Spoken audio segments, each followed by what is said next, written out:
उस पुत्र का क्या फ़ायदा जो कभी अपने माँ बाप को फ़ोन तक नहीं करता है। उस पुत्र का क्या फ़ायदा जो हमेशा हो गया कि वो आए थे, उन्होंने आशीर्वाद दिया, 4 रोटियाँ मैंने उनको बोलो आप भजन कीर्तन करो, नहीं होगा।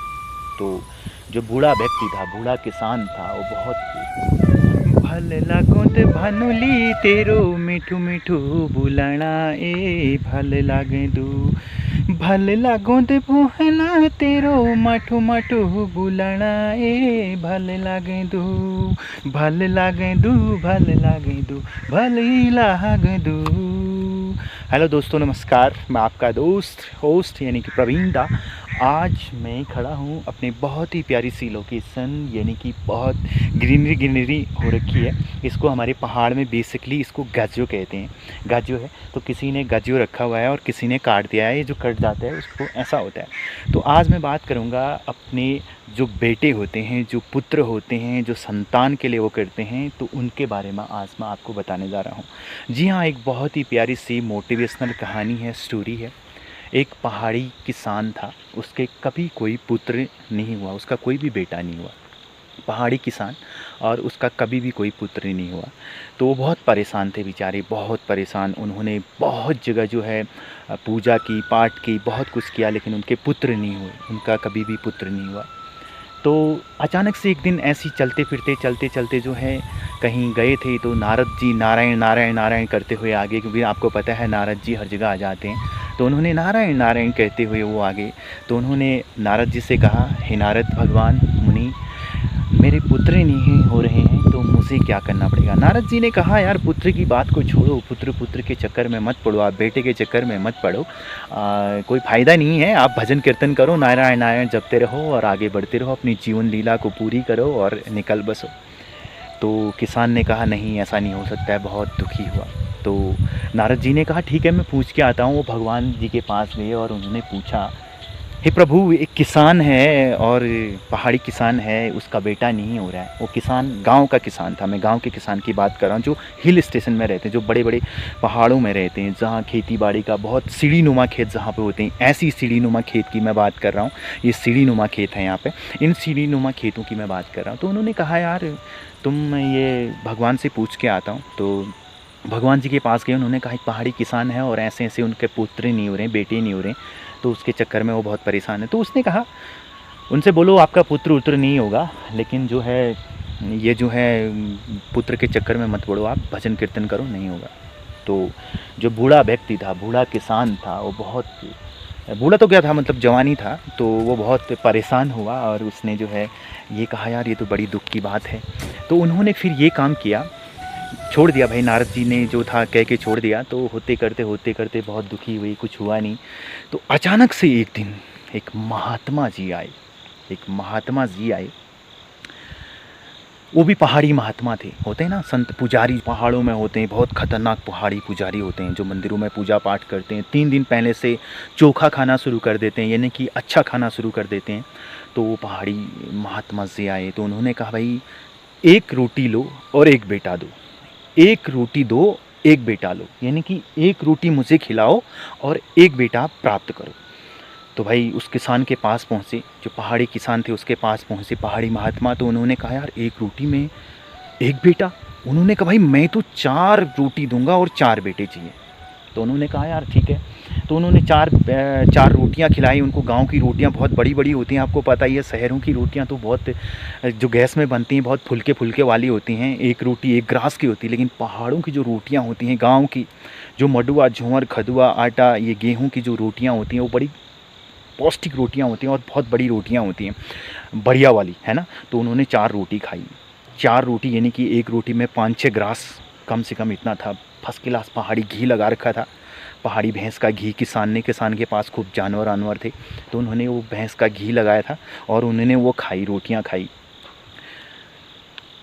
खाई। तो उसने कहा, यार किसान ने कहा कि तुम पुत्र के चक्कर में क्यों पड़े हो भाई। जो वो पहाड़ी महात्मा था उसने किसान से कहा कि आप पुत्र के चक्कर में क्यों पड़े हो, कोई फ़ायदा नहीं है। उस पुत्र का क्या फ़ायदा जो शराब पी के पड़ा रहता है, उस पुत्र का क्या फ़ायदा जो अपने माँ बाप को गाली देता है, उस पुत्र का क्या फ़ायदा जो कभी घर नहीं आता, अपने पहाड़ नहीं आता है, उस पुत्र का क्या फ़ायदा जो कभी अपने माँ बाप को फ़ोन तक नहीं करता है, उस पुत्र का क्या फ़ायदा जो हमेशा अपने माँ बाप को गाली गलौज करता है। आप क्यों पुत्र के चक्कर में पड़े हुए हैं?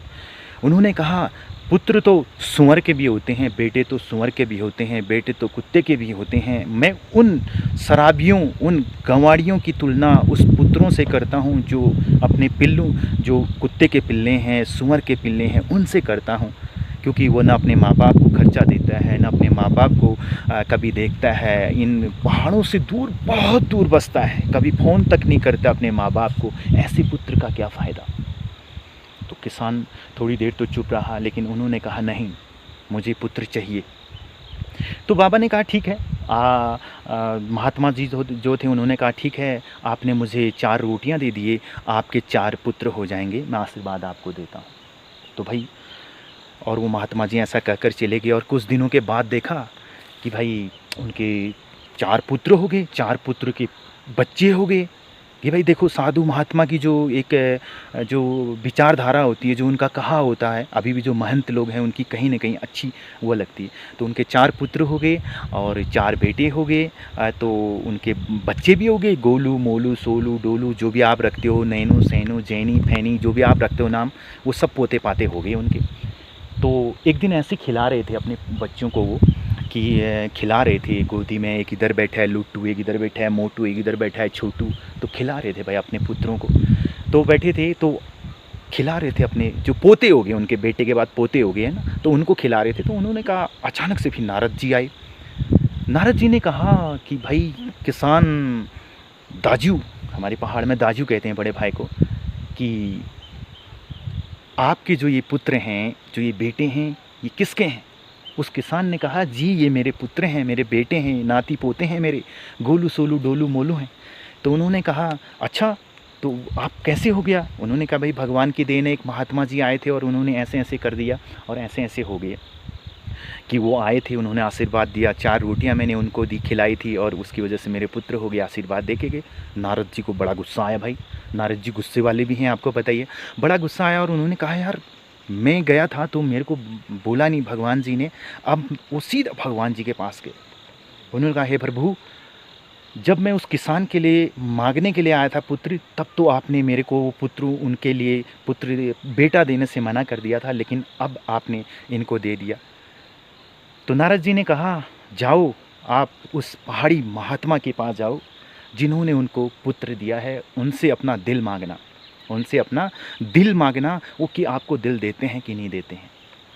तो नारद जी गए भाई, उस पहाड़ी महात्मा के पास गए। तो जो महात्मा थे उनके पास गए। उन्होंने कहा कि मेरे को मेरे भगवान ने आपके पास भेजा है और आपसे दिल लेने के लिए कहा है। तो उन्होंने कहा, ठीक है। जब वो उनके पास गए, उन्होंने टक से अपने दिल में छुरा मारा और छुरे मार के अपना दिल उनको दे दिया। उन्होंने कहा, एक पहाड़ी बंदा ही ऐसा होता है जो हर चीज़ के लिए, पहाड़ी महात्मा ही एक ऐसा होता है, पहाड़ी बंदा ही ऐसा होता है कि जो अपना दिल किसी को भी दे सकता है। तो उन्होंने अपना दिल उसको दिया। इसीलिए कहते हैं कि आप हमेशा अच्छा काम कीजिए, पहाड़ी बंदे से दोस्ती कीजिएगा, पहाड़ी आपकी हर जगह काम आएंगे। लेकिन ऐसे पहाड़ी से नहीं कि उसको आप पहले देख लीजिएगा, भांप लीजिएगा, आजमा लीजिएगा, क्या वो बंदा आपके खांचे में फिट बैठता है। तो मैं इसीलिए आपके लिए ऐसी वीडियो लाते रहूँगा। आप पहाड़ी बंदे से दोस्ती करते रहेगा, मुस्कुराते रहेगा, मस्त रहेगा, जो दिल भी आपको देता है, जहाँ भी आपको देता है, इन उत्तराखंड की सुंदर सुंदर वादियों में आपको घुमाता है। तो ऐसी वीडियो मैं आपके लिए लाते रहूँगा। तो तब तक के लिए, आप हमारी वीडियो को अच्छी लगी हो, मोटिवेशनल स्टोरी, तो ये स्टोरी हमें बहुत कुछ सिखाती है। देखो, आप विश्वास करते हैं भगवान पे तो सब कुछ होगा। अच्छा काम करते रहिए, लगातार खुश रहिएगा और सब कुछ होगा। तो ऐसी वीडियो आपके लिए लाते रहूँगा। तब तक के लिए धन्यवाद। Thank you so much for watching my video. Bye bye, take care, thank you.